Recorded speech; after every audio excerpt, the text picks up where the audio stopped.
Jésus sort et il va au mont des Oliviers, selon son habitude.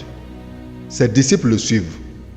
Quand il arrive à cet endroit, il leur dit: priez pour pouvoir résister quand l'esprit du mal vous tentera. Jésus s'éloigne des disciples. Il va quelques mètres plus loin.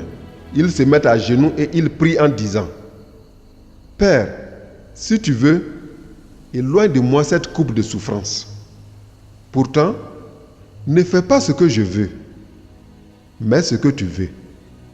Alors un ange du ciel se montre à lui pour lui donner du courage. Jésus a peur et il est très inquiet.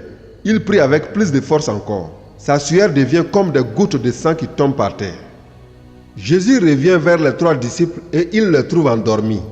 Il dit à Pierre: Simon, tu dors? Tu n'as pas eu la force de rester éveillé, même pendant 1 heure. Restez éveillé et priez pour pouvoir résister quand l'esprit du mal vous tentera. Vous désirez faire le bien, mais vous n'avez pas la force de résister au mal. Jésus s'éloigne encore et il fait la même prière.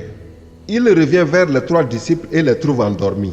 Ils ne peuvent pas garder leurs yeux ouverts et ils ne savent pas quoi lui dire. Une 3e fois, Jésus s'éloigne et il revient.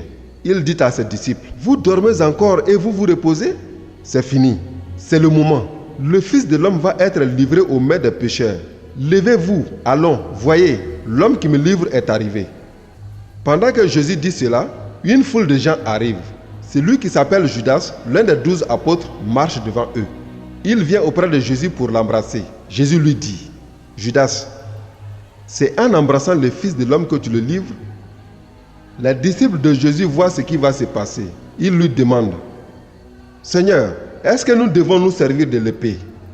L'un d'eux frappe le serviteur du grand prêtre et il lui coupe l'oreille droite. Mais Jésus prend la parole: laissez faire, cela suffit. Il touche l'oreille du serviteur et le guérit.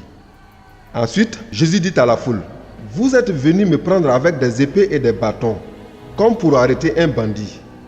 Tous les jours, j'étais assis dans le temple et j'enseignais. Pourtant, vous ne m'avez pas arrêté. Tout cela réalise ce que les prophètes ont dit dans les livres saints. Alors, tous les disciples abandonnent Jésus et ils partent en courant.